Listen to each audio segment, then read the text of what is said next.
Okay, welcome back, everybody. This is going to be part two of the kind of beginner multiplayer tutorial. I did a previous video that kind of shows how you should build in a very basic manner to be successful on multiplayer. Um, Today, we're going to talk a little bit more about the next step, right? So, when do you upgrade your haul? When do you expand? How many peons should you have on gold and on lumber? So we're going to talk about that. So as you can see, I've gone through the early stage of the game, right? I'm established. I've scouted the whole map. I've found my enemy. In fact, I did a ton of damage to the enemy, so I'm in good shape. And at this point, I've got my grunts upgraded. I've got a defense established. I've got a lot of resource production. So now I'm thinking, okay, I've got to, take everything to the next level, right? I've got to upgrade my haul. I've got to get an expansion secured so that I'm in a good position for the end game. So with regard to resources, this varies a little bit, but generally speaking, you want something around these numbers in terms of peons or peasants. I fluctuate a little bit, sometimes less, sometimes more. You have to kind of let the game dictate how things are going for you.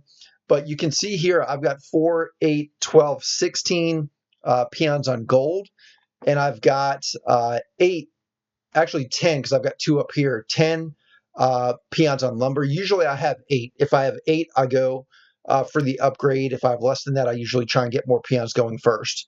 So let me go ahead and kind of reactivate all these guys. And what we're going to do is we're going to go ahead and upgrade to Stronghold. Okay. So let's play this out. We're going Stronghold. I've got grunts. My base is secure. I've got a choke point. I've got a guard tower. And what happened in the early game here is I had a neighbor, and I had a tower here. We wound up getting into a neighbor war, and I was successful. So I'm going to go just make sure he's dead. I'm not too worried about him. He looks like he's down for the count. And I've scouted to make sure there were no expansions or anything like that. So we're in good shape. So we're just going to play this as if there were other enemies or opponents. And, in this game, there's not. But if there were, in multiplayer, there usually are. This is kind of how we'd approach it. Okay, so I've got Stronghold. So right away, as soon as that hits Stronghold, I am repping my Ogre Mound. So you've got to have enough resource production to do this kind of thing. Otherwise, you're going to pull peons off trees or gold, and you can't really afford to lose that production. That's why it's so important to have a lot of peons, is so that you can do things like that. And you see how quickly I got Ogre Mound. I'm going to crank out another peon here, get some ogres rolling, and then I am going to go right for Fortress. All right, so I just zoomed through that. I am going in this game for ogres and death knights. That's going to be my kind of strategy here. It's always a good one. And we'll let this upgrade. In the meantime, you want to make sure you've got everything producing as much as possible. I've got good resources here, so I'm going to go ahead and throw out another barracks. Again, a lot of times the end game just comes down to pure mass ogres and death knights. So this is a good time to start thinking ahead. In fact, I'm going to do a 4th barracks. And how much gold do I have? All right, I'm down to 5,000 gold, so I'm actually a little bit late here. So what I'm going to do is I'm going to pull some peons right now, and I'm going to go expand. So when expanding, there's a couple things you want to think about. One, where's the closest gold mine, right? Kind of obvious. 2, where am I safe and secure? In this case, let's assume there are additional enemies kind of in the bottom quadrant here. So I'm going to go ahead and try and grab 3 o'clock here. And there's a few ways to do this. You usually want to get some type of security up as quickly as possible. And I usually do that with, multiple guard towers. That's kind of my go-to. It just gives the enemy something else to deal with as opposed to just running in and having their way with my peons. So I'm going to go ahead and try and secure this. And you can see I'm a little bit late here. I don't like having at any point no gold flowing. So I was a little bit late there because I was talking. Usually when you're down to about 15, maybe 10,000 gold left in your mine, that should trigger a red flag where it's like, hey, I've got to get another gold mine established. Now, what I'm going to do here, and this is something I like to do, is I'm going to rush up these temples, right? I'm going for Death Knights. And the reason I'm doing that is I want to get a Death Knight pumped out as quickly as possible so that I can start dealing some damage to opponents' gold flows. So I rep those, and here's the thing. You've got to do Death and Decay, and you've got to get a Death Knight out. So by building 2 of these, you can do that more quickly, right? I usually build a Death Knight first, and the reason I do that is so his mana is charging, kind of preemptively charging up his mana, and then do Death and Decay. That just helps give you a little quicker, step to the punch, so that you can be ready to attack. Now, normally in a real game, I'm dealing with attacks. I'm defending attacks. I'm also attacking. I'm not just camping here. But since this is a demonstration, it's a little bit different. So normally, you're doing all this, but you're also attacking and defending. So that's just something to realize. This is not completely realistic. But I'm going to start cranking out the Death Knights. I've got one here. As soon as this one is done, I'll show you what I go for. Haste. I recommend always grabbing haste for your Death Knights, especially if you've got 2 temples here.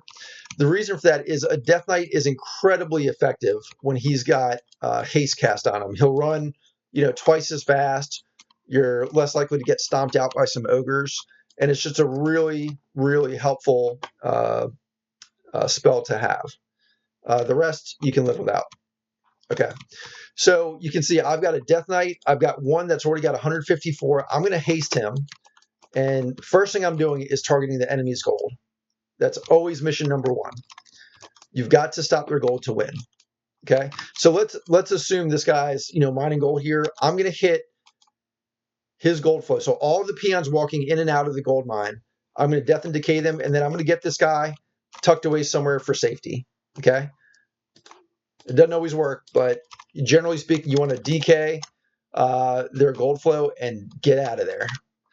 That's going to help you, survive and have more opportunities to DK later. So that's really, kind of the middle game. You want to get, your gold peons established, maybe 14 to 20 gold mine peons, 8 to 10 lumber peons, and when your resources are comfortable, you've got to upgrade ASAP. And then you've got to be thinking, okay, once my gold mine hits 10, 15,000 gold, somewhere around there, you've got to expand and you've got to secure that expansion. Okay.